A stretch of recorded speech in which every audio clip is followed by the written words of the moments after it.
আবহবিদদের অনুমান রবিবার সকালে সেটি ঘূর্ণিঝড় রেমালে পরিণত হয়ে মধ্যরাতে আছড়ে পড়বে বাংলাদেশ উপকূলে। রেমালের প্রভাবে কলকাতা, 2 চব্বিশ পরগনা, পূর্ব মেদিনীপুর সহ দক্ষিণবঙ্গের জেলায় জেলায় প্রবল ঝড় বৃষ্টির আশঙ্কা রয়েছে। পাশাপাশি মৎস্যজীবীদেরও সমুদ্রে যাওয়ায় নিষেধাজ্ঞা জারি করা হয়েছে। ষষ্ঠ দফা ভোটের মধ্যে ঘূর্ণিঝড় রেমালের চোখ রাঙানি। এই মুহূর্তে 810 কিলোমিটার ক্যানিং থেকে দূরে রয়েছে এই ঘূর্ণিঝড়। নিম্নচাপ গভীর নিম্নচাপে ইতিমধ্যেই পরিণত হয়েছে এবং আগামীকাল সেটি অতি গভীর নিম্নচাপে পরিণত হবে এবং এর প্রভাবে এ রাজ্যের উপকূলবর্তী এলাকা এবং পার্শ্ববর্তী বেশ কিছু জেলায় প্রভাব পড়তে পারে বলেই আবহাওয়া দপ্তরের পূর্বাভাস। জেলা ও ফিজারগঞ্জ কোস্টাল থানার পক্ষ থেকে সমস্ত মৎস্যজীবীদের জানানো হচ্ছে, আগামী 23 তারিখ থেকে 26 তারিখ পর্যন্ত বঙ্গোপসাগরে গভীর নিম্নচাপ সৃষ্টি হয়েছে। এর ফলে ঝোড়ো হাওয়া ও ভারী থেকে অতি ভারী বৃষ্টি হওয়ার সম্ভাবনা রয়েছে। সমুদ্র উত্তাল থাকবে, আপনারা কেউ সমুদ্রে যাবেন না, আপনারা নিরাপদে থাকবেন।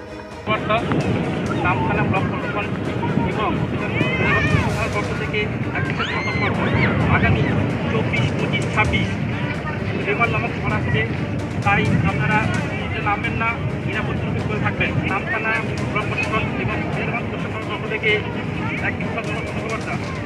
আপনারা পক্ষে আগত সমস্ত পর্যটকের কাছে বিশেষ অনুরোধ, আপনারা নামবেন না, নিরাপদ থাকবেন। যে কোনো মুহূর্তে জলখাত করতে পারে। ধন্যবাদ। বিশেষ ঘোষণা, সুন্দরবন পুলিশ জেলা ও ফিজারগঞ্জ কোস্টাল থানার পক্ষ থেকে সমস্ত মৎস্যজীবীদের জানানো হচ্ছে। ইতিমধ্যেই সমুদ্র উপকূলবর্তী এলাকাগুলিতে সাধারণ মানুষ এবং পর্যটকদের সতর্ক করতে মাইকে প্রচার শুরু করা হয়েছে প্রশাসনের তরফ থেকে।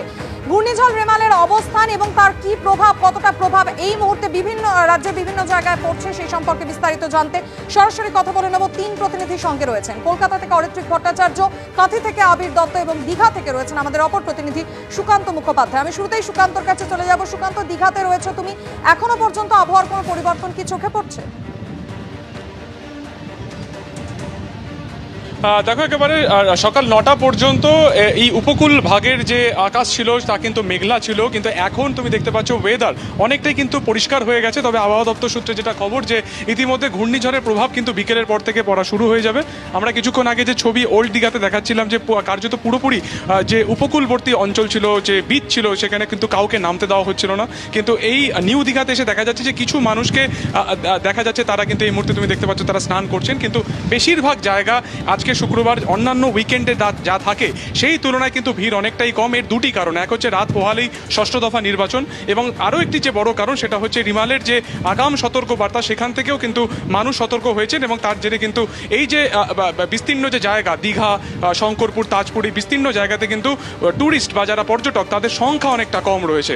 এবং যেটা আমরা আবহাওয়া দপ্তর সূত্রে জানতে পারছি যে আজকে বিকেলের কিছু পরে কিছু জায়গাতে ঝড় বৃষ্টি হতে পারে এবং সেক্ষেত্রে হাওয়ার যে গতিবেগ কোথাও 40 থেকে 50 কিলোমিটার গতিবেগেও হাওয়া বইতে পারে। তবে আমূল যে পরিবর্তন আবহাওয়ার সেটা কিন্তু আগামীকাল হতে পারে, এমনটাই আবহাওয়া দপ্তর সূত্রে খবর। কিছুক্ষণ আগে আমরা দেখলাম যে এখানে যারা উপকূলের যারা আর কি সতর্ক করছেন, কিছুক্ষণ আগেও তারা মাইকিং করেছিলেন এবং কাউকে একেবারে সমুদ্রে স্নান করতে যেমন বাধা দেওয়া হয়েছিল বা বলা হচ্ছিল, বারবার সেই সতর্কবার্তা দেওয়া হচ্ছিল। তার পাশাপাশি যারা মৎস্যজীবী রয়েছেন এই 23 থেকে 26 তারিখ পর্যন্ত একটা সতর্কবার্তা রয়েছে যাতে তারা কেউ না যান। তবে এখন যেহেতু ওয়েদার অনেকটাই নর্মাল রয়েছে, তুমি দেখতে পাচ্ছ একেবারে আকাশ পুরোপুরি পরিষ্কার, তার জেরে কিন্তু কিছুটা ট্যুরিস্টকে আমরা দেখতে পাচ্ছি। তবে বেশিরভাগ যে দোকানপাট, ক্যামেরা প্রবীর থেকে একবার দেখানোর চেষ্টা করবো, ওল্ড দীঘার আশপাশের যে জায়গা সেই সমস্ত মার্কেট কিন্তু পুরোপুরি বন্ধ।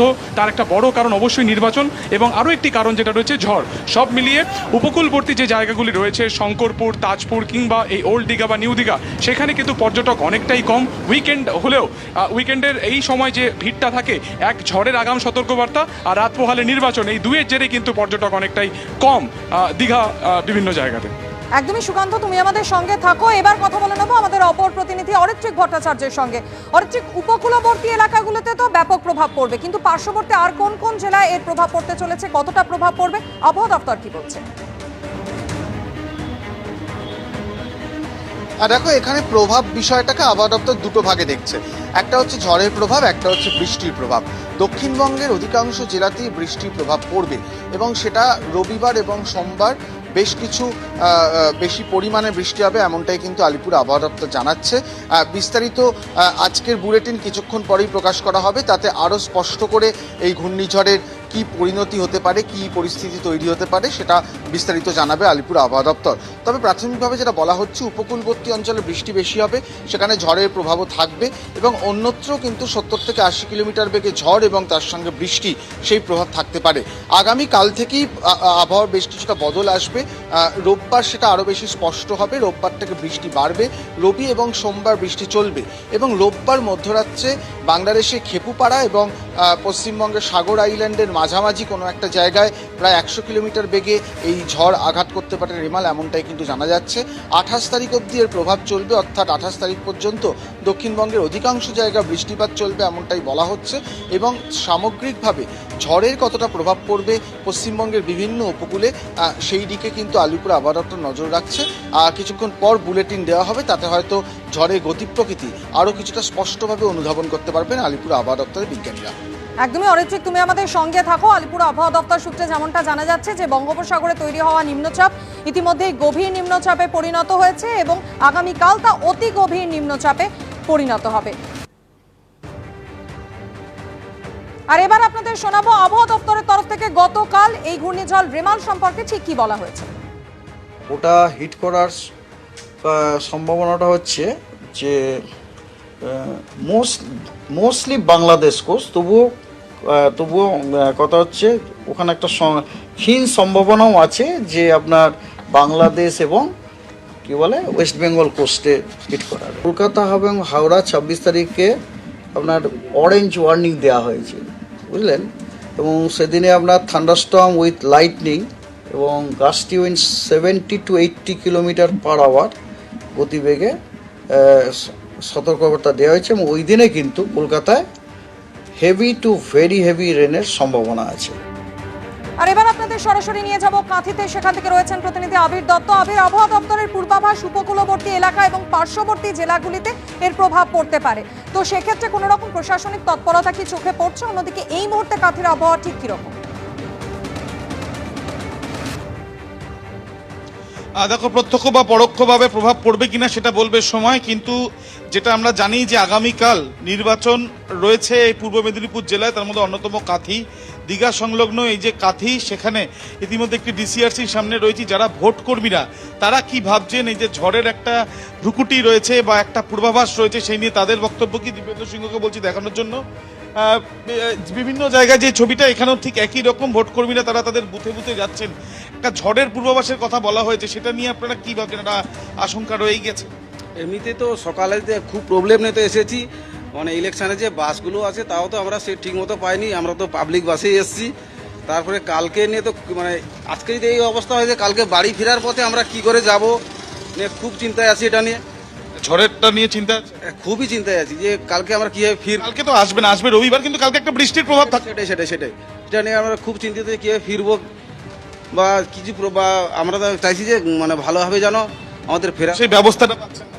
সেই অবস্থাটা তো এই যা অবস্থা, তারপর এইখান থেকে ডিসিআরসি থেকে বাস তো অনেক দূরে, এই মানে পলিং মেটেরিয়ালস। আপনারা কিভাবে দেখছেন, মানে এই ঝড়ের একটা আশঙ্কার কথা আলিপুর আবহাওয়া দপ্তর বলছে? হ্যাঁ, ঝড় তো রবিবার দিন আসার কথা, কিন্তু কালকে কী হবে তার সেটা নিয়ে প্রচণ্ড টেনশনে আমরা আছি। বিশেষ করে কারেন্টের সমস্যা, ভেতরের দিকে থাকবো, গ্রামের ভেতরের বুথ, তো পুরো ভোটটাও করতে হবে, কিভাবে কি হবে ওইটা নিয়ে আমরা যথেষ্ট টেনশনে আছি।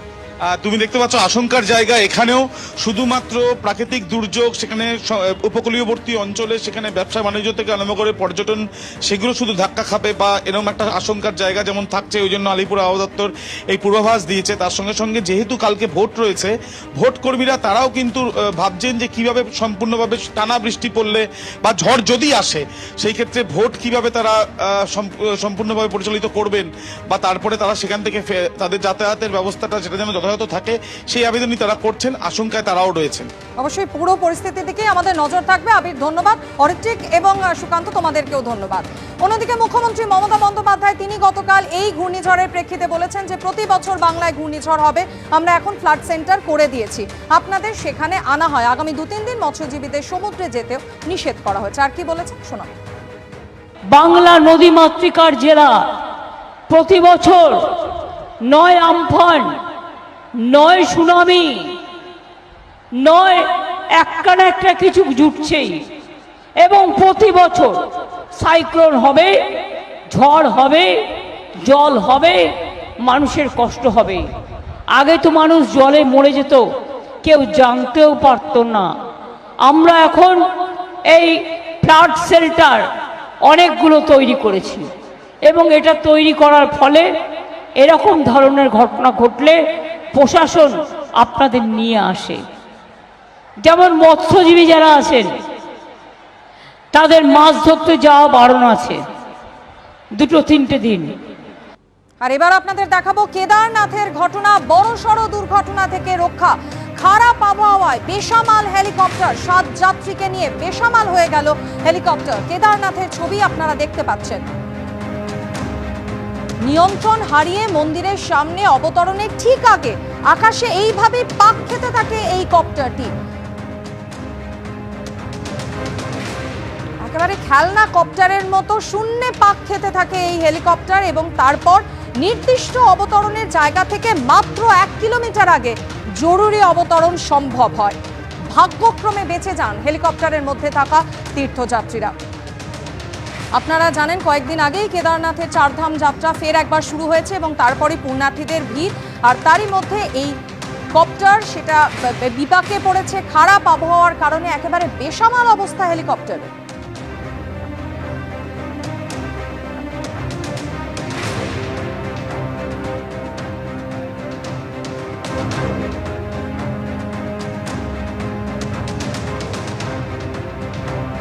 বেসামাল হয়ে শূন্যে পাক খেতে থাকে এই হেলিকপ্টারটি। যদিও ভাগ্যক্রমে বেঁচে যান পাইলট এবং এই কপ্টারে থাকা 7 জন তীর্থযাত্রী। নির্দিষ্ট অবতরণের জায়গা থেকে মাত্র 1 কিলোমিটার আগে জরুরি অবতরণ সম্ভব হয়।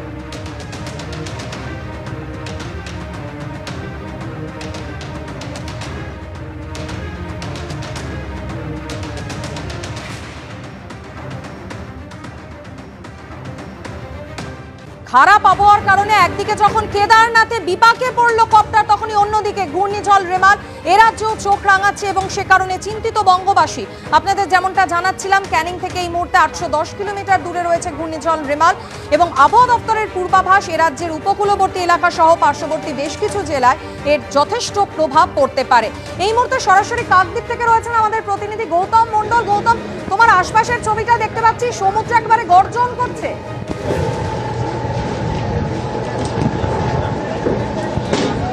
দেখো মাধুরী, আমি এখন দাঁড়িয়ে আছি কাকদ্বীপের লর্ড নম্বর 8 এবং কচুবেড়িয়া যে ফেরি সার্ভিস আছে সেই ফেরি সার্ভিসের উপরে আমি দাঁড়িয়ে আছি। আমি আমার ক্যামেরা পার্সনকে দেখাতে বলবো, এখন একদম পুরো আকাশ কালো মেঘে ছেয়ে গেছে, এবং সুন্দরবন পুলিশ জেলার পক্ষ থেকে ইতিমধ্যে সতর্ক প্রচার শুরু হয়েছে। আজ থেকে রবিবার পর্যন্ত সমস্ত মৎস্যজীবীকে সমুদ্রে যেতে নিষেধ করা হয়েছে, এবং আজকে মুখ্যমন্ত্রী 3টি সভা রয়েছে দক্ষিণ 24 পরগনায়। তিনি প্রথম সভা ছিল সাগরে, সেখান থেকে তিনি পুলিশ প্রশাসনকে বলে গেছেন যদি প্রয়োজন মনে হয় তাহলে যে সমস্ত উপকূলের যে বাসিন্দাদের আছে তাদেরকে ফ্ল্যাট সেন্টারে তুলে নিয়ে যাওয়া হবে। সুন্দরবন উন্নয়ন মন্ত্রী বঙ্কিম হাজরার সঙ্গে আমরা কথা বলেছিলাম, তিনিও জানিয়েছেন যে প্রশাসনের পক্ষ থেকে সমস্ত ব্যবস্থা করে রাখা হয়েছে।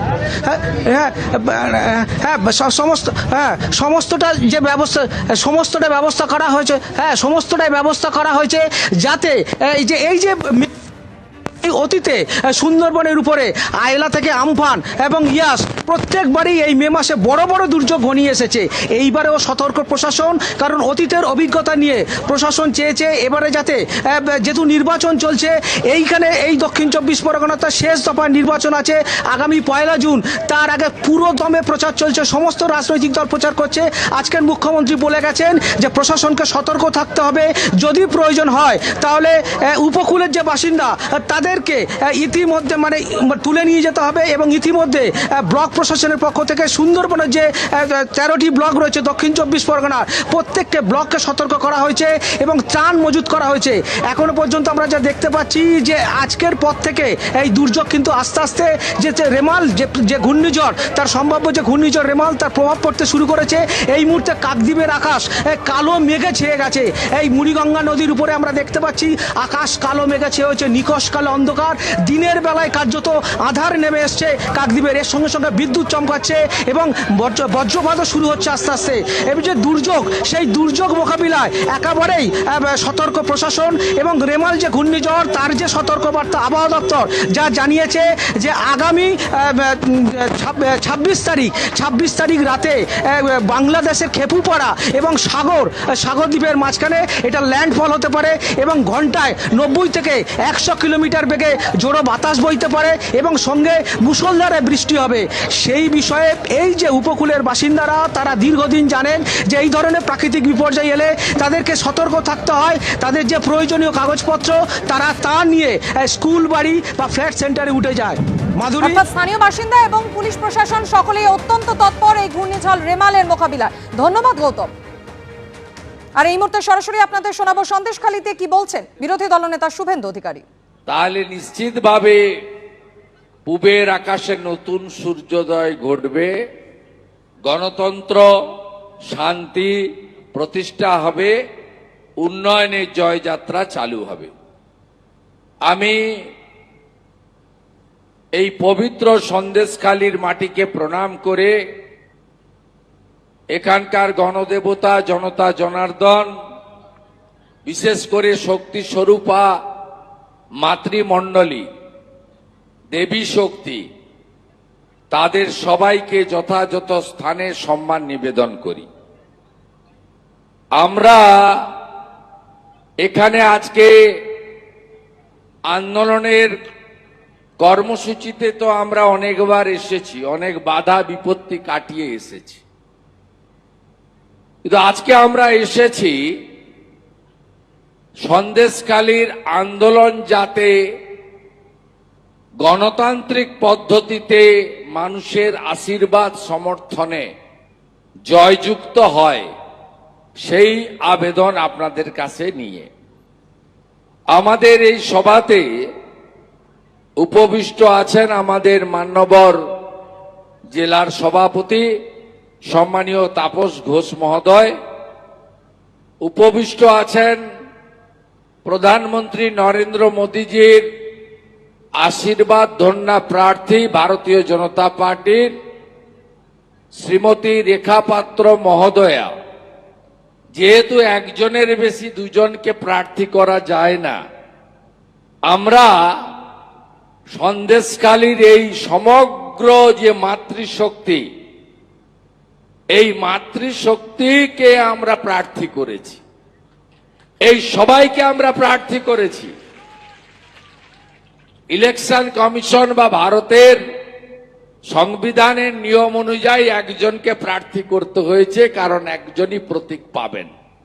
তো প্রার্থী একা রেখা পাত্র মহোদয়া নয়, প্রার্থী হাজার হাজার হাজার হাজার সন্দেশখালীর পাত্রপাড়া থেকে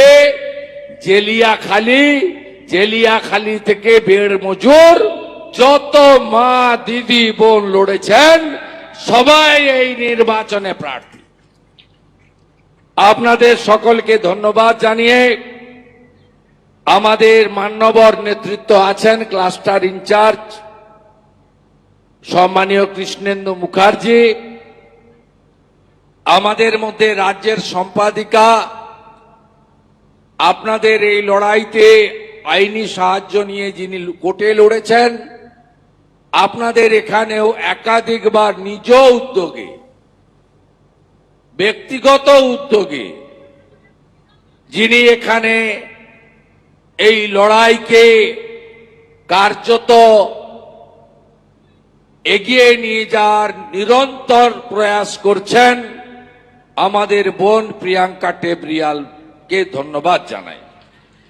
ইনচার্জ ডাক্তার অর্চনা মজুমদার দিদিকে সকাল থেকে রাত্রি আপনারা শুধু ফোনে পান তাই নয়, কিছু ঘটলেই বসিরহাটে অর্চনা দিদিকে সবাই সামনে পায়, দিদিকে ধন্যবাদ।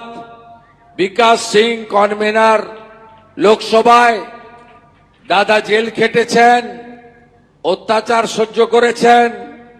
সুকুমার রায় কো কনভেনার বসিরহাট লোকসভা, তুলসী দাস ইনচার্জ সন্দেশখালী, শুভঙ্কর গিরি কনভেনার সন্দেশখালী বিধানসভা, বিশ্বনাথ সর্দার কো কনভেনার সন্দেশখালী, রতিকান্ত ঢালি সম্পাদক কিষাণ মোর্চা পশ্চিমবঙ্গ রাজ্য, নিপুল ব্যাপারী সহসভাপতি কিষাণ মোর্চা, বিপ্লব দাস সহসভাপতি বসিরহাট জেলা, প্রদীপ নাইয়া সম্পাদক জেলা কমিটি, শান্তি দোলই সভাপতি সন্দেশখালী এক মণ্ডল, রবীন দাস, শান্তনু পাইক, সুভাষ মণ্ডল, মনোরঞ্জন রপ্তান, অনুকূল কয়াল, এরা আমাদের সবাই স্থানীয় নেতৃত্ব। এর বাইরে কাসেম আলী ভাই, পীযূষ কানোরিয়া, কৌশিক সিদ্ধার্থ, অধ্যাপক দীপঙ্কর সরকার সহ সম্মানিত মঞ্চ। আমি আপনাদের কাছে কিছু কাজের কথা বলে আমার বক্তব্যকে দীর্ঘায়িত করব না।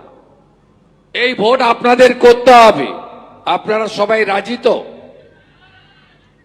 ইতিমধ্যে আপনারা দেখেছেন তৃণমূল হাওয়া হয়ে গেছে মার্কেট থেকে, তৃণমূল নেই।